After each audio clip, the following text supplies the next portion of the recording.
سلامونه ملګرو، ستړي مشه جوړ تکړه.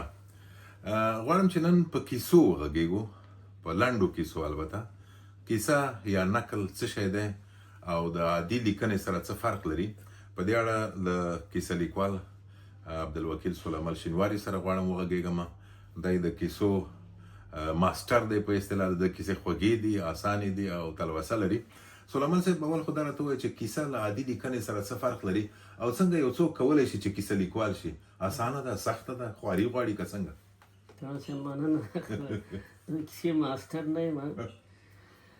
کیسه هنر دی او هنر داسې یو شی دی چې هغه لکه نور طبیعي علوم لکه طب، انجینري او یا اقتصاد زده کیږي نه. دا یو مورزادي توانایي ده، خو دا توانایي روزل کیږي او د دې روزنه په خپل ادبیاتو سره په مینې او په پراخه مطالعې او د ژوند د ژورې پوهې او البته هر شی چې دی هغه څه چې د ژوند شامل دی لکه فلسفه، روانشناسي، تاریخ، د دو معنیاګاهي ده. نو څنګه مثلا په دوه ټکو کې که راته ووایې کوم مشخصات لري؟ مثلا یو څوک چې کیسه لیکي څه شی باید وکړي؟ ما درته وویل چې اول کیسه لیکنه کې باید دی خپل طبیعي استعداد ولري. طبیعي استعداد سره څنګ کې دا باید دا شوق دا باید وپالي او دا په مطالعې پالل کېږي او د لیکلو په ریاضت پالل کېږي او د ادبیاتو سره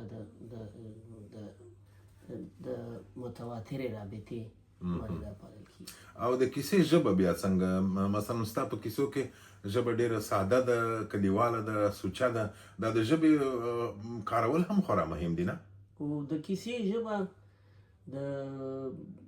البته د ادبیاتو د نورو ژانرونو هم تفاوت لري، لکه د شعر نه فرضاً او په خپله د ژورنالیستیکې ژبې نه هم ارتباط لري، د اکاډمیکې ژبې. ځکه ته دلته عادي انسانان راغلي، دا په دې پورې اړه لري چې ژبه اول څوک یې دا کیسه روایت کوونکی څوک دی، راوي څوک دی، بیا په هغې کې چې څوک مکالمه کوي، څوک چې سره په رابطه کې دي، هغه څوک دی. هغه نو که کلیوال یم هغه کلیواله ژبه به ورته هغه کې که د پوهنتون محیط یو پروفیسوره معرفي کوي، هغه خبرې کوي، یا په هماغه ژبه خبرې کړي.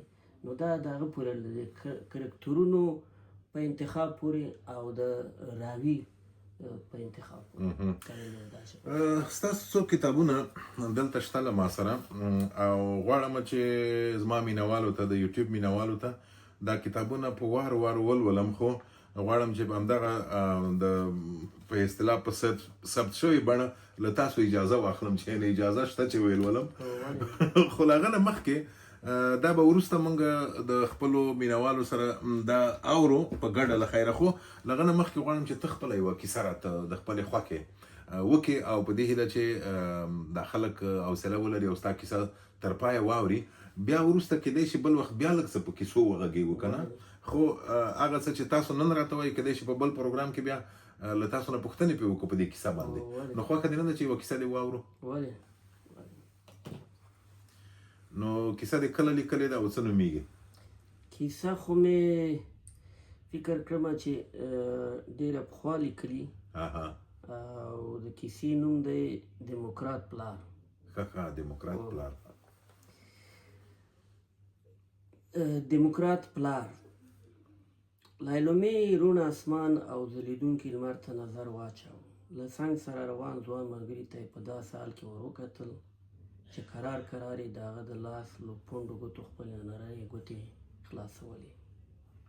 له کوچني ټیکري راوتلي څو تاره ویښته چې تازه ژیړ رنګ یې پرې وهلی و په نازکو ګوتو بیرته په ټیکري کې ننایست. د ملګري لور ته یې وکتل. واو، نن څه ښایسته ورځ ده او دا لمر څومره پوست او ښه لګېږي. ملګري چې په خوند دا څو شېبې له لېلومې یوه لازم سترګې نه وې اړولې، یوې او بل خواته وکتل. په پارک کې ګڼ ګلان او بې شمېره ونې له نظره تېرې کړې. دویم ځل یې لېلومې ته لاس ور وړاندې کړ او د هغې نازکې ګوتې د خپل چپ لاس په پنجه کې بندې کړې. په خندا یې وویل: تا نه دي اورېدلي چې د لندن په 2 شیانو به ګوره باور نه کوئ؟ لېلومې له تلوسې په ډک انداز ور وکتل. پراخه سپینه ټنډه یې پورته کش کړه. کوم 2 شیان؟ ځوان په ښه نیولی شو. له تمسخر په ډک انداز یې وویل: یو یې په ښځو او بل په هوا. لېلومې له نازه په ډک اندازه ټېله ورکړه. دا چټیات نور مه وایه چې بیا یې تکرار نه کړې. ځوان چې مناسب ځواب ونه موند، شونډې یې ویړې ونیولې او خبره یې واړوله. نن یې ګوره د باران اټکل ورکړی دی، هسې نه چې باران شي او چترۍ هم ګوره نه لرو. دواړو بې له څه ویلو قدمونه چټک کړل. لاس پر لاس سټېشن ته په کم وخت کې ورسېدل. میترو ته ور پورته شو. لېلوما لکه د کوم څارګرې ډلې غړي چې د کوم مجرم لټه کوي سترګې وې او بلې خوا ته واړولې. ناببره یې په کوم اشنا سړي نظر ولګېد. زړه یې ټوپونه واچول. کرارې پښې ور ټولې کړې لکه په لاس یې چې څوک خوله ولګوي. له ملګري یې ژر لاس خوشې کړ. په غوږ کې ور وپسېدله چې ونه غږېږي. له ما لرې شه، فاصله واخله. څنګ ته کراره وکښېده. د لېلومې او د ځوان د ورنونو ترمنځ 2 میاشتې اندازه واټن پیدا شو. ځوان چې د لېلومې حرکتونو پوره سربداله کړی و، وارخطا شو. ولې څه خبره ده؟ لېلومې دواړه اوږدې سترګې د میترو د ډبې دروازې ته ونیوې. د پلار ملګری مې راننوت. ځوان لاندنۍ شونډه راښکوده. نو څه؟ د لېلومې څو شېبې پخوانی سپین تندي کې 12 بجې وې او له ډېرې غوسې او وارخطا یې توره او شنه کېده. ځوان یې په څنګو واهه، پورې یې واهه. زه نو هر ځل تا ته خپل ارزښتونه نشم تشریح کولی. ملګری لکه هېڅ چې نه وي اورېدلي بېرته څنګ ته ورنږدې شو. لېلوما په منډه د ډبې بلې څنډې ته لاړه. په تشې چوکۍ کېناسته. سترګې یې له ملګري په قهر واړولې. د هغه لور ته یې نور هېڅ نه ورکتل. سترګې یې د څو تمځایونو پورې همداسې ځوړندې ونیوې. نیمه ګړۍ وروسته چې په څو تمځایونو کې سورلۍ کېوتې او راوختې او میترو ودرېده، لېلومې شاوخوا نظر وزغله. ډبه نوره تشه شوې وه. ملګري ته یې په ناز ور وکتل. هغه هم په یوه شېبه کې د لېلومې مخ ته راشین شو. ولې زما ګرانې؟ لېلومې بې له ځنډه ور غبرګه کړه. ته نو نه پوهېږې چې هغه مې پلار ته ووایي؟ ملګري یې سر یوې او بلې خوا ته وڅنډه. نو څه؟ په لېلومې لکه ایښېدلې اوبه چې توی شي له خپله ځایه پورته شو. څنګه څه؟ پوهېږي دا ماته په کومه بیه تمامېږي؟ ملګری یې ورنږدې شو. د لېلومې زنې ته یې لاس ور اوږد کړ. هغې بې له ځنډه د ده لاس ته څنډ ورکړ. ملګری یې یو قدم په شا لاغی. نو تا خو راته ویلو چې هغه ډېر روښانفکره او ډیموکرات دی که نه؟ لېلومې سر وڅنډه. مهربانه او ډیموکرات به وي، خو د ښځې په خوښه د ملګري او مېړه په انتخاب کې لا هم هماغه زاړه ارزښتونه پالي. ملګري یې ناببره ټوپ کړ. دا څه وایې؟ نو څنګه هغه ورځ په خپله له یوې ځوانې ښځې سره ناست و؟ د لېلومې خوله وازه پاتې شوه لکه څوک چې پورته او ټینګه په ځمکه راوولي. نېغه له ځایه پورته شوه. په منډه د ډبې بل سر ته لاړه. سودا ور ولېده خو بېرته راوګرځېده. د ملګري څنګ ته ودرېده. په حیرانۍ هغه وپوښت: دا څه وایې؟ چېرته؟ په یوه بار کې. ورېږدېده. غاښونه یې وچیچل. له خوله دې نه خوږېږي؟ پسې زیاته یې کړه. نو څه یې کول؟ ځوان له خپله ځایه پورته شو. په غېږ کې یې ټینګه ونیوه. له مخه یې توده مچکه ترې واخیسته. دا ما او دا اوس څه کوو. لایلوما لکه ستنه چې څوک ور وچښوي شاته ټوپ کړ. ته رښتیا وایې؟ ځوان یو قدم شاته لاړ، ځان یې جوړ کړ. زه نو دروغو ته څه اړتیا لرم؟ زما او ستا د یوې کلنې ملګرتیا په دوران کې مې کله درته ذره دروغ هم ویلي دي؟ لایلومې لکه کوم بد خوب چې لیدلی وي څو ځله پر مخ او سترګو لاسونه راتېر کړل. زه پوهېږم چې ته دروغ نه وایې، خو تا مې پلار چیرې لیدلی دی؟ هغه نو ته له کومه پېژنې؟ ځوان ته لا هم هر څه عادي ښکارېدل. ورغبرګه یې کړه. ولې هېر دې شو چې یو کال مخکې د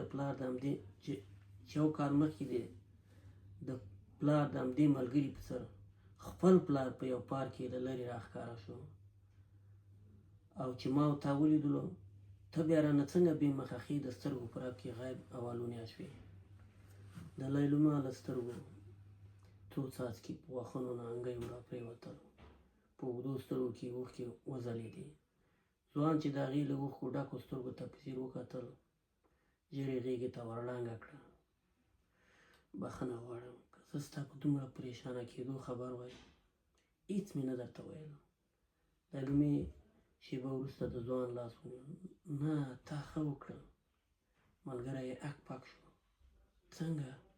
ځکه چې اوس دې ما ته جواز راکړ او له بې ځایه اندېښنو دې وژغورلم.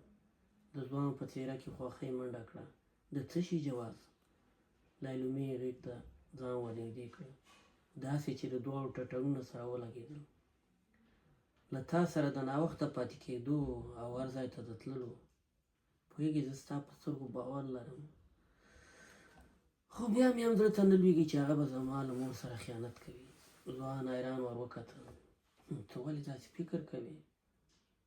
ځکه چې هغه عادي سړی نه دی، پېژندل شوی مدني فعال او د یو مخکښ سیاسي ګوند مرستیال دی. ملګري یې وخندل او د لاسونو پړکه یې پورته شوه. لایلومې ژر یوې او بلې خوا ته وکتل. څوک نه تر سترګو کېدل. ملګري یې کرار وویل، تا ته لکه چې د بیل کلنټن او د هغه د سکرترې مونیکا لوینسکي د سیکسي اړیکو کیسه نه ده معلومه که څنګه؟ او پوتین څنګه د یوه ځوان نجلۍ سره د مینې تار وغځاوه او خپله وفاداره مېرمن لودمیلا یې له دېرش کلن ځنډ وروسته په تش میدان پرېښوده. ملګري یې په یوه شېبه کې د ګڼو وتلو سیاسي رهبرانو او واکمنانو لکه ناپلیون بناپارت، هټلر، موسولیني او نورو د سیاسي ژوندانه ګڼ داستانونه یو په بل پسې قطار کړل. خو لایلومې ژر په لاس ورکېښود. بس بس بس، هغوی نور مه یادوه. هغوی چې د خپلو هېوادونو او ولسونو ته په خیانت او دروغو ویلو نه شرمېږي، مېرمنو سره به د خیانت څه پروا ولري. ملګري هم بحث نور ونه غځاوه. نور هم وغځاوه. سیاسون مې ځکه یاد کړه چې تا د پلار د ګوند وویل که نه؟ که د وتلو هنرمندانو، فیلسوفانو او ساینسپوهانو لکه پابلو پیکاسو، راسل هایدګر، اینشټاین او نورو ژوندلیکونه ولولې، سیاسون به دې بیخي هېر شي ګرانې. لایلومې سترګې پټې کړې، سر یې په دواړو لاسونو کې کلک ونیو. وړې وړې سلګۍ یې شروع کړې. له سلګیو سره مالې چې خبرې تړتړۍ کېدلې وویل، پوهېږې اوس دې یوه بله سودا راواچوله. د څه شي سودا؟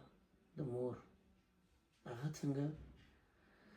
که ورته ووایم زړه به یې له خفګانه وچوي. ځوان اوږې پورته واچول. نو څه؟ خو طلاق به واخلي. له خاین مېړه خو صادق ملګری 100 ځلې ښه دی. لایلوما له ځایه راولاړه شوه. پورته اوږده اوسپنه یې په لاس کې ونیوه. خپل محبوب ته مخامخ ودرېده. تا ته دا اسانه ښکاري؟ ځوان سر وښوراوه او له مور سره یې د پلار د خیانت نکل راواخیست. ته پوهېږې پلار مې هم له مور سره په مینه واده کړی، خو د واده له څو کلونو وروسته یې زما مور ته شا کړه او له بلې سره یې ګوتې خوږې کړې.